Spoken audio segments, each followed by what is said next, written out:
This is Anurag. I work as a principal data AI engineer with Kyndryl, and I would give you a brief about what the current lakehouse architecture is and how does it fit in your modern data platforms. So yeah, we will begin. So traditionally, the data platform for the organization was a data warehouse. So what do we typically mean by a data warehouse?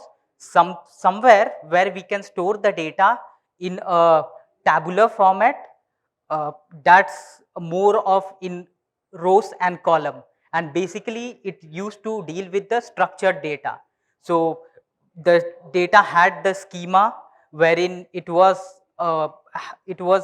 very well defined as particular rows and columns. So consider it to be a data table for a school project, or say a retail store wherein you have a customer ID, sales for the customer, what products he has purchased. So basically all the kind of information could be stored in a traditional way, which is basically in rows and column.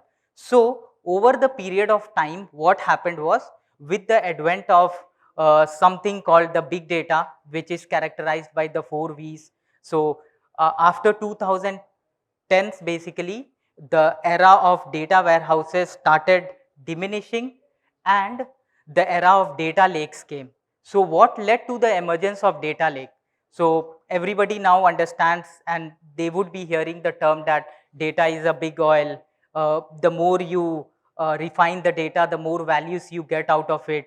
You keep on hearing a lot of Forrester research which says that companies which are not data driven, or who are not embarking on the journey to the data driven architecture, would lose edge on the other competitors.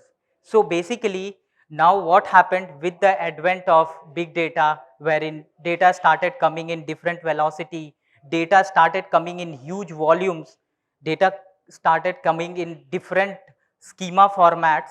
So every format is different from another. So say, when I say this, just consider an example of a person who provides reviews for movies or something. So provided everybody saw the same movie, but what happens is, I might give a review for that movie in a video format on a YouTube.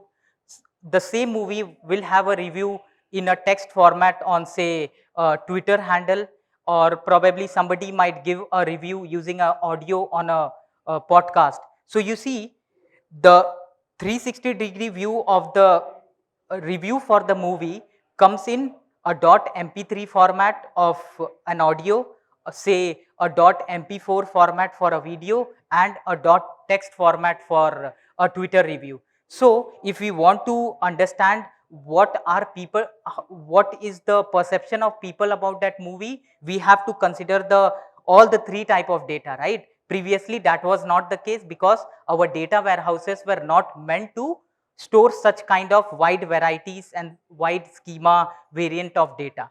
So something there was a breakthrough in the data technology with the advent of cloud. So all the big providers, it started with Amazon, basically something called the object store. So what is an object store? You cannot say that it's a tabular data. It's basically just a folder for you. So when we say an object store, it means it is capable of storing and keeping each and every form of data, right? So this started being called as the data lake, which was basically an object store and capable of storing every kind of data, each and every kind of data, and that's what the name lakes. So what is a lake in your vicinity? It's basically you dug up what do we say, you dug up the ground, and water it can consume water from, say, rains. If you have snow in your area, that would also in turn be water. Then probably many times people will put out their drain pipes in the lake as well. So this is how your lakes get hydrated. So what do we mean when we say hydrated? It means that data can come from multiple sources, it can come from different places. Like in the lake, what happens, I just talked about, water comes from your rain, it is fed from the snow that happens. It even comes from the drains. Sometimes you call a outside tanker to fill the water if there's scarcity of water, right? So there are different sources for putting water in the lake. So that is what, it's a common object format. It does not adhere to any standards in terms of I will just take data in form of a row or a table. I am free, I am open. I will be able to ingest any, or I would be able to take any kind of data or water that comes. What was the best thing about data warehouses? If you see, very good for business intelligence, where basically people would see what has happened in the hindsight, right? So basically a store manager would go and see what was the sales for last Diwali, so that he could replenish his stores accordingly. Like people don't have taste in purchasing, say, more of earthen lamps, they go for lightings. So probably last time there was a huge stock for earthen lamps. This time the store manager decides that no, I will be taking and keeping more of, say, electrical lightings. So such kind of things could be decided, and more of human interventions used to be there, right? Because the store manager used to see what had happened in the past, and then based on that his human interventions would decide what we need to do. So more of human interventions were required.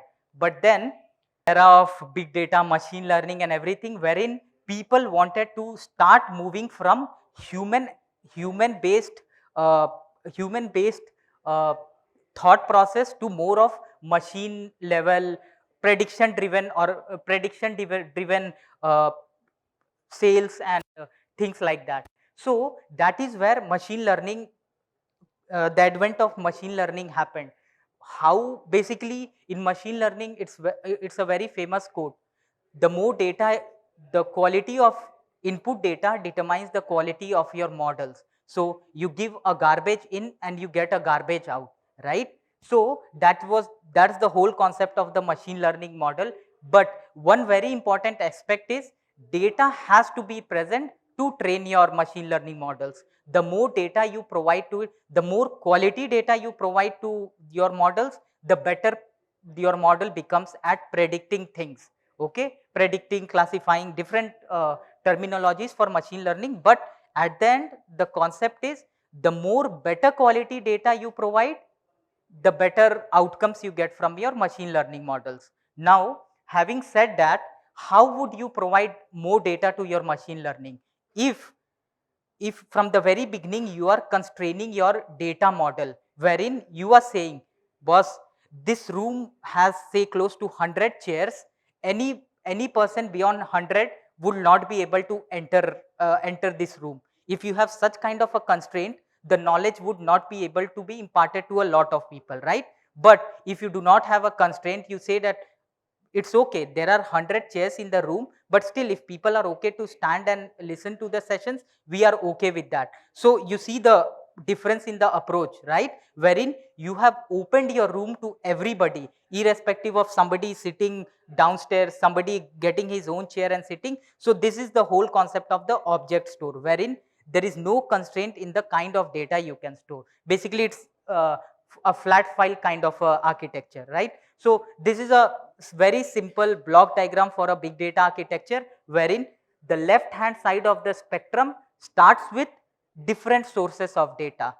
Either you get data from your log files, you get data from your, say, mills. Mills will have lot of IoT enabled devices. Forget about mills, many of you would not be able to relate.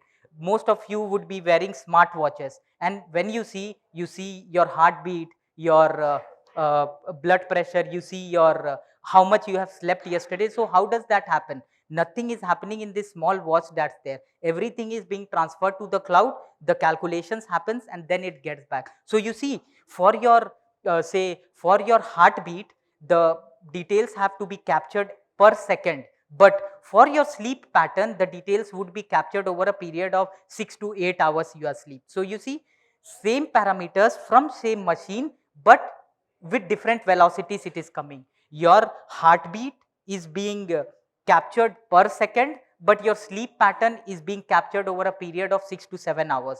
So you see, same source of data, but with different velocities you are capturing the data. So different data sources you can have. At the end you need to have a very flat data storage which does not differentiate between a person sitting on a sofa chair or a VIP class and a sub VIP class and a normal class. Everybody, it's an open room, everybody can come and sit. See, you have the real time message ingestion like the heartbeat and the batch processing like your sleep pattern, and then you store it in a common object data store, and you do your analytics and reporting on top of that. A very basic big data architecture. Where does your machine learning come into picture? That is where from your data storage your ML things would be derived. So what is the struggle with either of the approaches? Now when you see the struggle, how has the data landscape been in the organization? There are people with different uh, aspects of data in the organization. Like data scientists would be very good at doing or writing code in Python, doing machine learning, Python, R, Julia, whatever is the language of choice.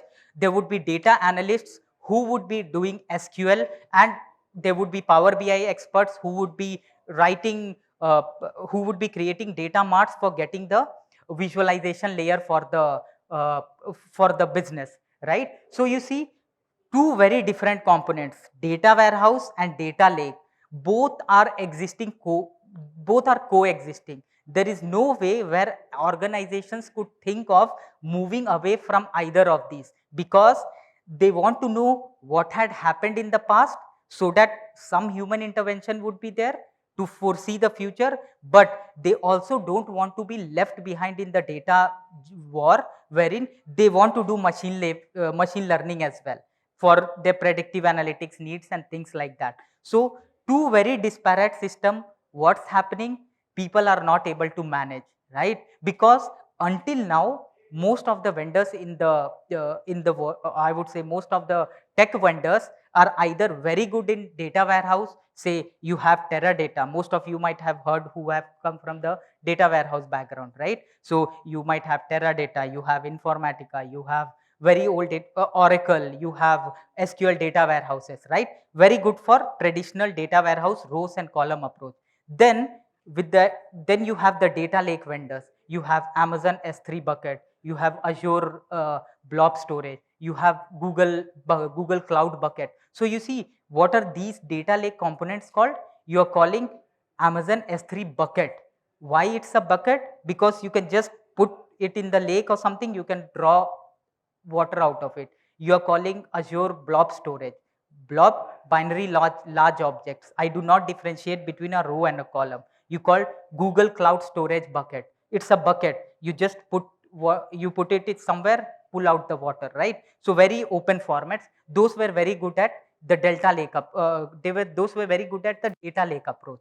Now you see different people being onboarded. Somebody wants to do data warehouse, somebody wants to do data lake, but everybody wants to coexist. So this was a challenge in the industry, and complete architecture, or I would say the complete modern data platform architecture was messed up, because there was no clear cut uh, division of labors, as you say, or there was no clear cut uh, responsibilities between the team, and at the end we were able to achieve nothing. So there was a need for a vendor who comes out with a platform that integrates the best of both the worlds. So say a lake house, say a data lake and a data warehouse. So together, if you put these things, there would be something called the lake house, right? It takes the best of both the world. It takes the best of data lake, and it takes the best of data warehouse, and that's how the evolution of the lake house environment came into picture. So as of now, we have one of the first vendors with the lakehouse environment was the Azure or the Databricks. The Databricks guys were the first people to introduce the lakehouse architecture. Then in Snowflake as well, you can implement the lakehouse architecture, and Synapse Analytics is also a very good contender. Synapse Analytics is also a very good contender for the lakehouse. But yes, it is pretty matured in terms of what offerings we have from the Lakehouse platform of Databricks and Snowflake. Okay. But yes, if you want to stick to the Microsoft stack, wherein you want to just take the best of both the worlds, data warehouse and the data lakes, go for Synapse Analytics as well. It is also a pretty mature tool. So now you see, what does this Lakehouse platform provide to you? It provides you the capabilities of data engineering, people who do build pipelines using Python, they build pipelines using open source tools. There would be people who would be doing data science and machine learning, writing code in Python, R, Julia. There would be analysts who would be doing business intelligence and they just know SQL, right? So you see a complete one platform that takes care of your structured data needs, which is your tables and columns, your semi-structured, say JSON, .text or something, your unstructured data in terms of audio, video files, and your streaming data in terms of, say, data from IoT sensors, data from your smartwatches and things like that, right? So this is what the Lakehouse architecture provides to you. One platform, best of data warehouse, best of data lake. Now let's try to see what was the difference between the data warehouse and the data lake, and how did Databricks solve that problem. So the very first aspect of a normal relational database is they are ACID compliant, right? When I say ACID compliant, you have those atomicity, consistency, isolation and durability, the four very basic properties for a normal relational database. You can go ahead, you can build a relational database for yourself. It should comply to these four principles, the ACID properties. You are free to go ahead and develop a relational database for you. If you are compliant with these ACID properties, your product will be a normal relational database, right? So but when I talk about the data lake environment, the problem is I am saying it's an open source platform wherein data from everywhere, data in every format can come, right? So there has to be a way wherein if I want to converge both these platforms, I have to bring ACID compliance in my data lake, right? Only if I bring this ACID compliance, because that is the prime thing which differentiates your relational database with your data lakes, that relational databases are ACID compliant, your non-relational databases, or I would say the data lakes, are non-ACID compliance. If we want to bridge the gap, we have to bring something which brings ACID compliance into your data lake, right? That is where the evolution of an open source platform called Delta Lake from these guys from MIT research. So they have open source Delta Lake. So Delta Lake is completely open source now, given to Linux Foundation. You can go ahead, delta.io, go ahead, you can read about the features. But the thing which Delta Lakes bring into, so Data Lake became Delta Lake with the convergence of ACID compliance into the data lake environment, right? So this is what it does. Where does the Delta Lake fit in? One platform for it. It is a structured transactional layer on the object store. Okay, how do we manage it? So basically what happens is, so say that if I have to bring the ACID compliance to my data lake, what is the very prime thing which I would need to do? I would need to understand what has happened in the past, so that based on that I could figure out my current state of the data, right? So basically, how does a normal, say, an NEFT transaction happens? You are doing an NEFT transaction, you are passing or you are sending money from your account to your friend's account. All of a sudden, in between, there's a power failure. So what does happen? Is there anything that happens that the money has been deducted from your account, but it has never gone to your friend's account?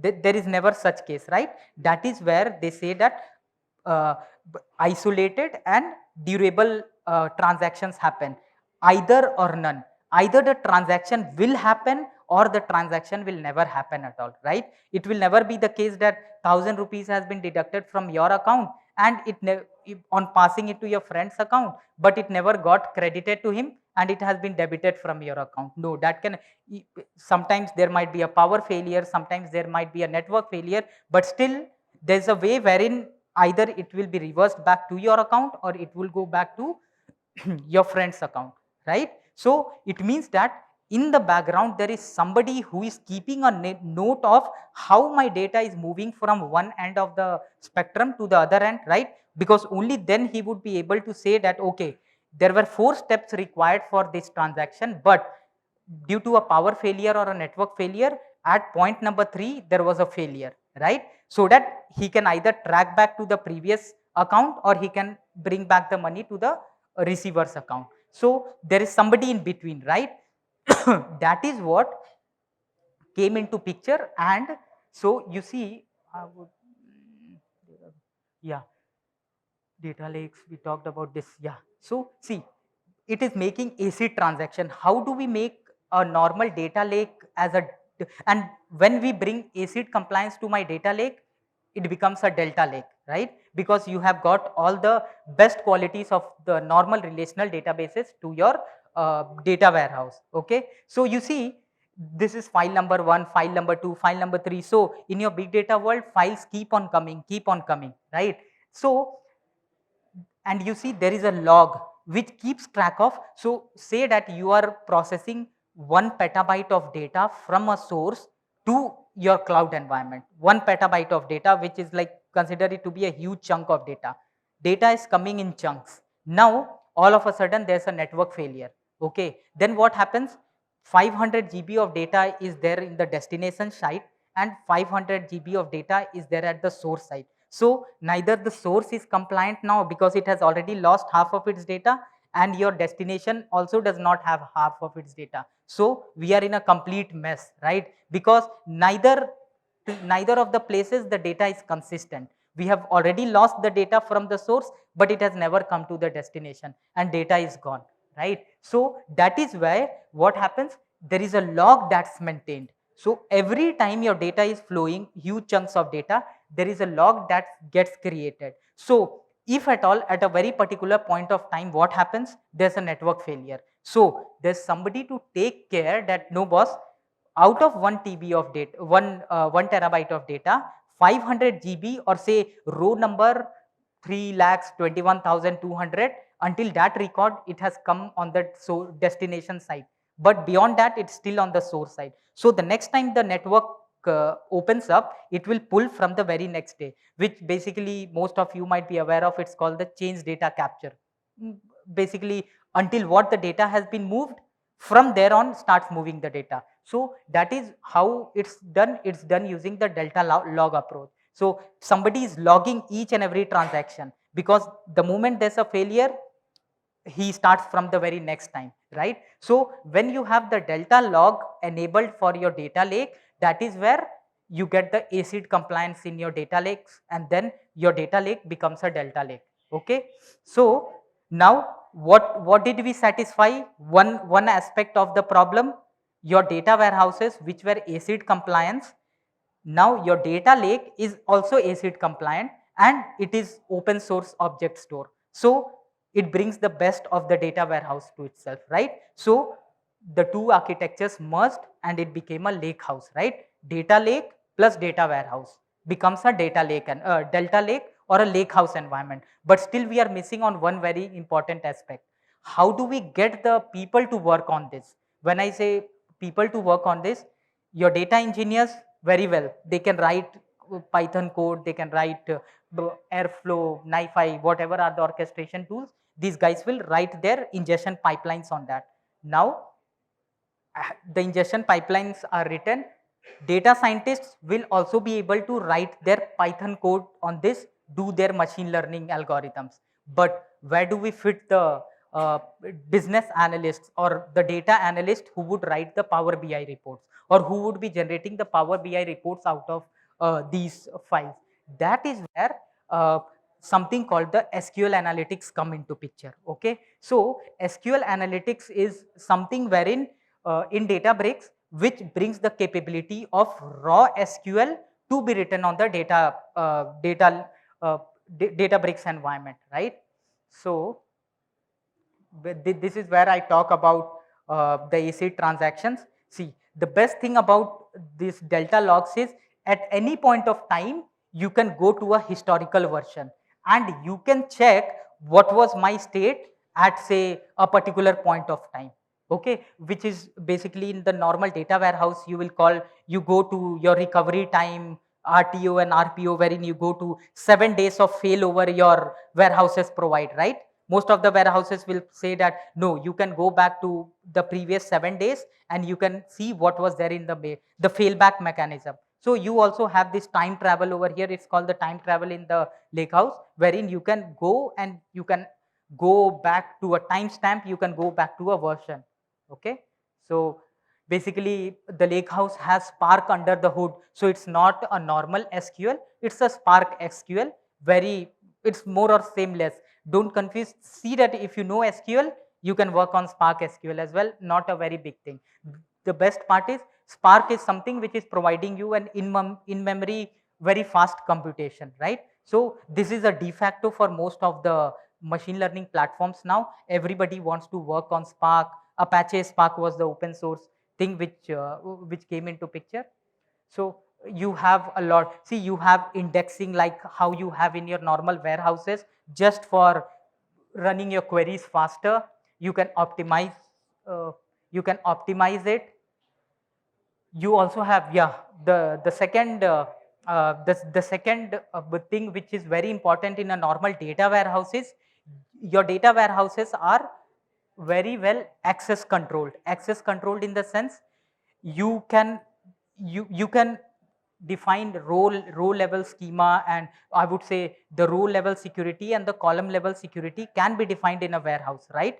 For a normal warehouse, say people from legal department should not be able to see a table which belongs to a finance department, or people from finance should not be able to see the table that belongs to legal department. So these are few of the things which were very common in the warehouse environment. But if we want to merge the architecture, we need to get those things into place as well, right? So that is where you can now set all the access level controls on your data lakes as well, or basically the Delta Lake, right? You can do column level. You would have heard of say the column level masking, wherein you mask the important SSN data, you mask your PII data, right? So everything now can be achieved in the data lake as well. You have the schema validation, right? One very good thing about Delta Lakes is you have the merge schema concept, wherein as and when your schema is evolving over a period of time, what happens is you will be able to incorporate that kind of data as well.